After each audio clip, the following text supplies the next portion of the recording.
The new iPad Mini A17 model.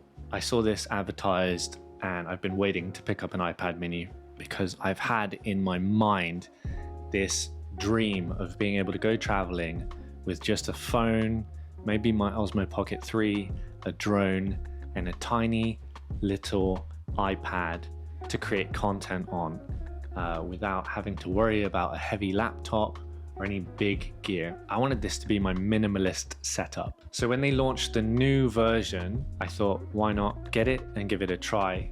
Unfortunately, they didn't come out with an M chip model iPad Mini, which was something I was hoping for. I did previously have the iPad Pro 11-inch M1 model, and having tested that out with some Final Cut Pro for the iPad and DaVinci Resolve for the iPad, it was pretty clear that basic editing is very possible with those things. It's definitely more finicky than the laptop version of Final Cut or DaVinci, but it is possible. So I was just hoping that smaller iPad can still handle it. So in this video, I'm going to talk to you a little bit about my thoughts in terms of its power, its form factor, whether I like it over my iPad 11-inch, and yeah, a little bit more about why I bought it. So let's get into it. So when it comes to size, of course, the iPad Mini is not new. It's been around for a while. I've actually had some of the older generations. This design with the relatively thick bezels but square edges has been around for a while now. The previous generation is pretty much exactly the same as this, as far as I'm aware. They haven't really changed much. They haven't even changed the FaceTime camera location like they have on a lot of the newer iPads. It's still at the top.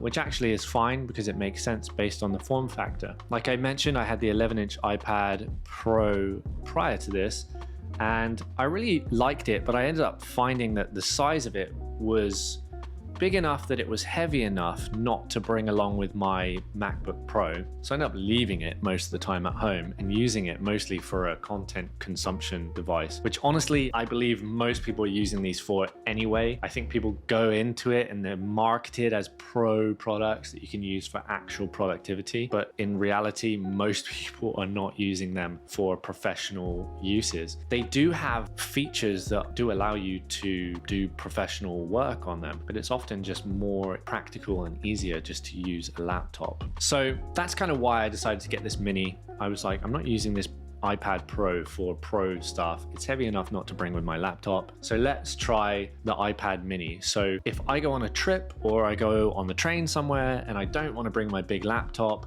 I also don't have to bring a big bag or a bigger bag with my iPad. I can fit this thing in my jacket pocket and carry it with me everywhere. And then if I really need something with a little bit more compute power or a bigger screen, then I can bring this iPad Mini. Now, talking about compute power in terms of my phone, in comparison to my phone, this actually has less compute power than my phone. So I guess the only reason you'd bring this is probably because of the screen size. But to me, the form factor was quite appealing in the fact that I can hold this thing in one hand. I mean, I would say I've got kind of medium-sized hands, and it's quite comfortable for me to hold for a while. It's not too heavy, and it makes it just more comfortable for browsing the internet. Your arms don't get too heavy or tired. Laying in bed, you can kind of read with it above you like a book, which is good. And then practically, when it comes to typing as well, you can kind of reach all areas of the keyboard with your thumbs, which I thought was really good. And then also landscape mode. It's close enough too that the screen doesn't seem that small, you know. I quite enjoy watching videos on this thing. Of course, whenever you go and you check out the 12-inch or whatever, the biggest iPad, you look at it and it's like a movie theater in comparison.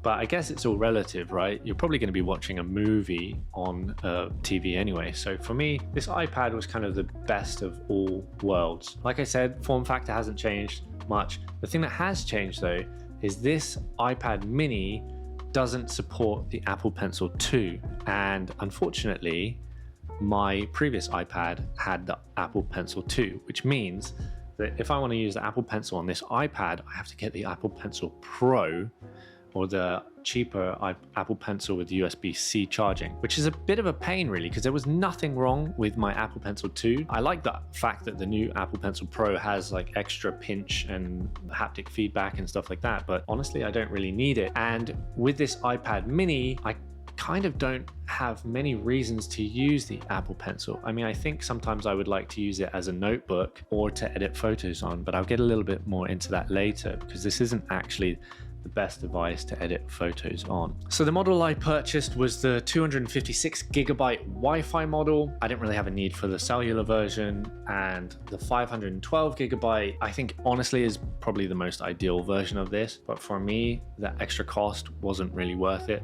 I figured I could kind of manage my storage on this iPad mini, and I'm probably going to have a hard drive plugged into it if I want to do anything to do with video. And so far I've not really come close to filling that up, but we'll see as time goes on. So like I said, form factor was one of the main reasons for getting this thing, and in terms of size, not only does it fit in one hand, but it actually fits in some of my jean back pockets, and it also fits on some of the inside pockets of my jacket as well. So let's get into video editing and the power of this thing. Like I said, it's the A17 chip. I have done some testing with Final Cut Pro for the iPad, and it does work on this iPad. And to be honest with you, it's pretty smooth and seamless, and actually has some unintended features, or at least some aspects of using this iPad mini make it really unique when it comes to editing with Final Cut Pro. And that is the fact that you can, just like typing when you can reach all areas of the keyboard, you can access all areas of the screen with your thumbs whilst editing. So it can make it quite efficient. You can drag things, you can trim timelines and all that sort of stuff, all without moving your hands around or having to hold and touch and do all these things, which I thought was actually quite unique and interesting. When it comes to the speed of this video editing, I think with most 4K footage, this is going to be totally fine. I messed around with some footage from my iPhone 16 Pro Max. I even messed around with some slow-mo footage. It was able to handle all of that. My question is though, when you start stacking layers, I wonder if it's going to get a little bit slowed down. I did import some log footage onto here and tried to put some LUTs and some color grading on there. It definitely slowed down a little bit, so probably not ideal to do some real professional video work. But if you're going to go and do some traveling and you want to film your travels, I think you could probably create, if you're creative, some really awesome travel vlogs with that. And this, honestly, that's my dream, to be able to go and travel with just this iPhone, maybe a drone, and maybe the Osmo Pocket 3, and just create sick content.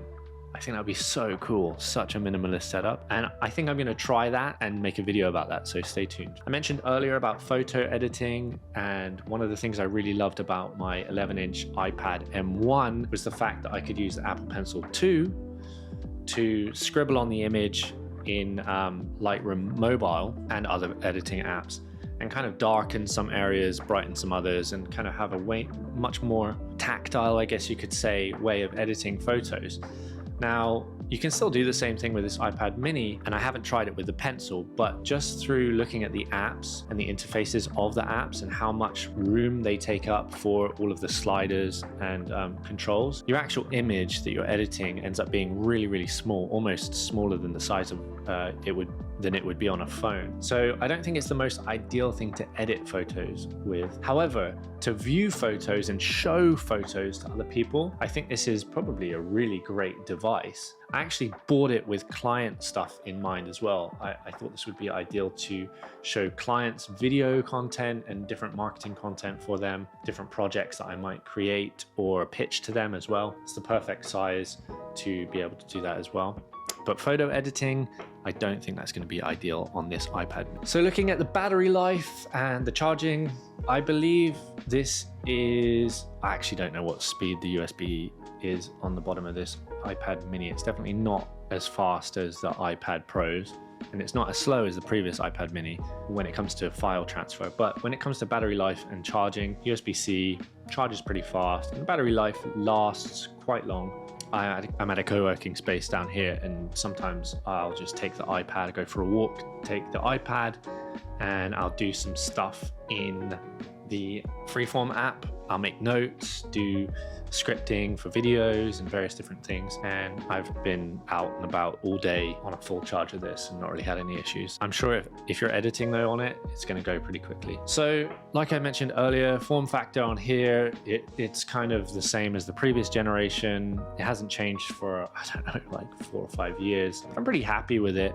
I do wish kind of in a way that these bezels were a little bit smaller. I feel like if this thing was all screen, it would be much better, but then the bezels actually help you hold the device without touching on the screen unnecessarily. So they're kind of practical in a way, and I do appreciate them because you're able to hold this thing on its side with one hand without any issues. I mentioned the FaceTime camera still at the top, which is a bit of a shame that they didn't update it, but then also I kind of understand probably most of the time you're going to FaceTime, you're going to want to hold the iPad out like this if you're going to FaceTime on it. You're not going to do it this way like some of those other iPads. So what are the downsides of the iPad mini? Well, honestly, I wouldn't say that many. I actually really am loving this iPad so far. But I would say that one of the things that I used to use my other iPad for was a second screen to my MacBook Pro. This will do that. You can connect it to your MacBook Pro and use it as a secondary screen, but it's just, of course, much smaller and kind of impractical. Like I mentioned earlier, it's not as good for photo editing, unfortunately. But in general, I'm pretty stoked about this thing. Oh yeah, I forgot to mention, there is another downside to this thing. It does not have Face ID. It's a tiny little thing, but if you have got used to using Face ID on your phone and your other iPads, then it's such a pain to go back to a Touch ID. There's so many times that I'm swiping up and trying to log in and it wants me to put in my passcode, and it just feels like whenever Face ID occasionally doesn't work, it gets really frustrating. I often forget, and it takes me a few times before I'm like, oh, I've got to actually touch the top of the iPad button to log in, which is a fingerprint sensor. So I really wish this thing came with Face ID. It seems like a complete step backwards to go back to the Touch ID, and it is quite annoying, let's be honest. And the only other thing I would say is just to put an M series chip in this thing, and this thing would be a beast. Honestly, it would probably be overpowered at that point, but that's the iPad mini. I'm pretty stoked with this thing, and I cannot, like I said, wait to go traveling with it, do some travel vlogs. I think I'm gonna make a video about editing on this thing as well, just so you guys can see what it's like to edit on this thing and figure out whether it's actually practical in real life scenarios. Yeah, if you have any questions, leave them in the comments below, and subscribe if you feel so inclined, and I'll see you guys in the next one. Thanks for watching.